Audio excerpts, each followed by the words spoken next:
Whenever you talk about failure in ministry, you have to realize that there are a lot of things that could lead to failure, but essentially two things would be at the top of the list. One is sin. Sin is going to lead to failure. And I'm not talking so much even about behavioral sin. I'm talking about sin on the inside. You know, we have to deal with the heart. That is the issue.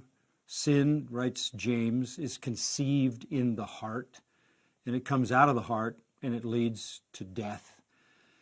When you see somebody fail in the ministry because of sin, that isn't the beginning. That is the end of a long history of losing the spiritual battle on the inside.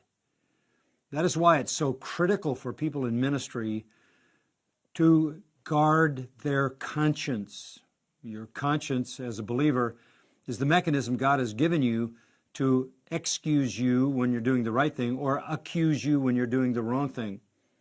You want to listen to your conscience. You know, the Apostle Paul defended himself to the Corinthians by saying in 2 Corinthians chapter 1, verse 12, I have a clear conscience. You're saying all kinds of things about me that aren't true. You're accusing me of all things.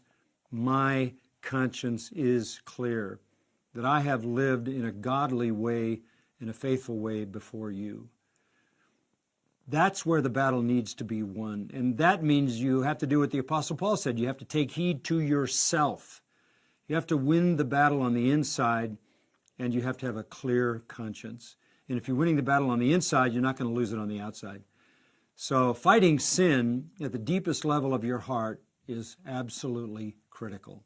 The second thing that leads to failure in ministry is burnout, we could call it. But it's really the product of unrealistic expectations. And that ties itself to pride. If you think you deserve better than you get, if you think you deserve a bigger church, more faithful people, less criticism, if you think you're not being treated the way you should be treated, if somebody, maybe your wife even, is reinforcing how people are mistreating you, that leads to burnout. Burnout doesn't come because of effort. It comes because of disappointment. Hard work doesn't produce burnout. Unrealistic expectations does. And I think it's important for us as people in the ministry to understand that the Lord is in charge of outcomes. And even in the case of the Apostle Paul, the Lord allowed false teachers to go into the church at Corinth and tear up that church. It was a thorn in Paul's flesh. He prayed 3 times that the Lord would remove those false teachers, and the Lord said no, because when you're weak, you're strong. Imagine that. The Lord allowed difficulty in that church to make Paul strong.